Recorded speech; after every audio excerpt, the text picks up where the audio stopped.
Welcome, everyone, to an America East chat. I'm Andy Katz, pleased to be joined by Vermont's Emma Utterback.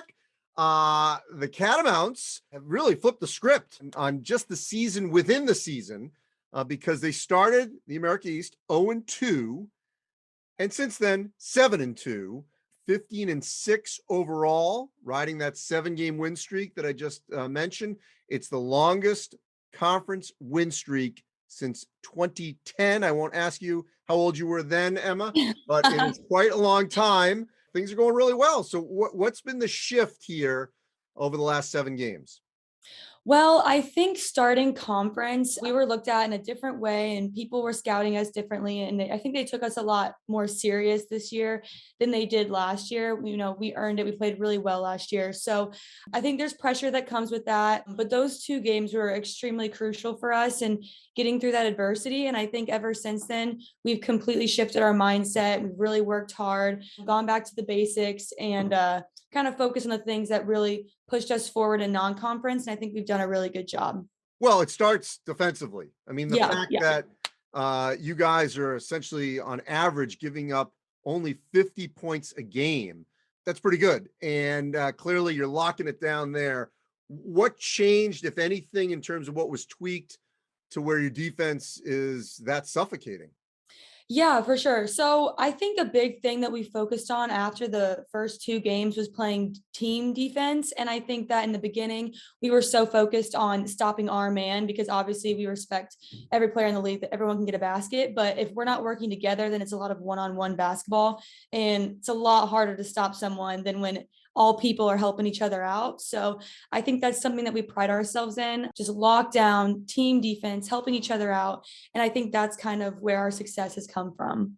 All right, so you had 27-6, that's 7 boards, 6 assists in the win over UMBC to put you guys in third place behind Albany and Maine. 1 game back in the loss column. Those 2 schools have 1 loss each. What went so well for you against UMBC?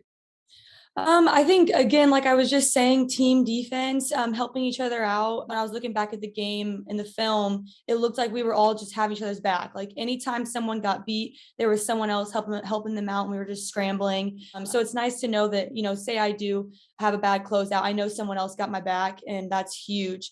And I also think pushing on in transition ball on offense was huge as well. Once we got the rebound, we were ready to go. We were ready to run. So I think that's where we're really successful. And I think that we showed that last game. All right, look, the numbers don't lie because you've played 88 career games at Vermont. What's it been like to be a part of this Vermont resurgence on the women's side? Obviously, the men have done that over the last decade, but the women now getting their turn of this resurgence in Burlington. Yeah, I mean, I think it's the type of people that Crest is recruiting. They're great people. They're really fun to be around, and our culture has just gotten so good. It started good, but it's getting great, and I think we can tell on the floor we all love each other. We're sisters, and yeah, we have each other's backs. And when someone's down, we pick each other up, and I think that's really important when building a winning culture. And I think that's what we have right now. All right, so you're from Indiana. Mhm. You know how much they love basketball in the state, men's Oh yeah. basketball, women's basketball, regardless. I've seen it at Vermont. The whole state loves this program. What similarities did you see between basketball in Indiana and in Vermont?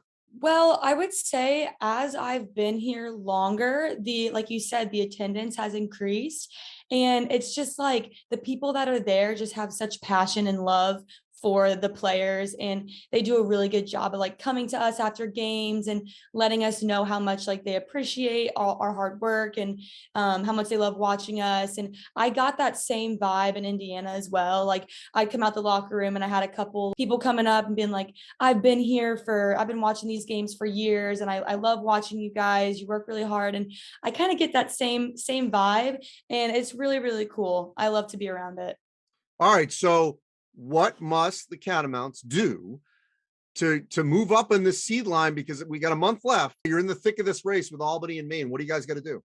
Yeah, our motto right now is to not get too high and to not get too low. We started off kind of rough, but we're turning it around, and now it's going like this, but we can't let that get to our heads. I think we play really well when we have a chip on our shoulder and we're just gritty and we're relentless. And I think we need to go to every single game with that mindset moving forward, and we can't get satisfied. So even if we're ranked first at the end or third or wherever we are, we have to act like we have everything to prove, and we just will never be settled. So Well, Emma, you're having a phenomenal season. The thank you. Catamounts have turned things around.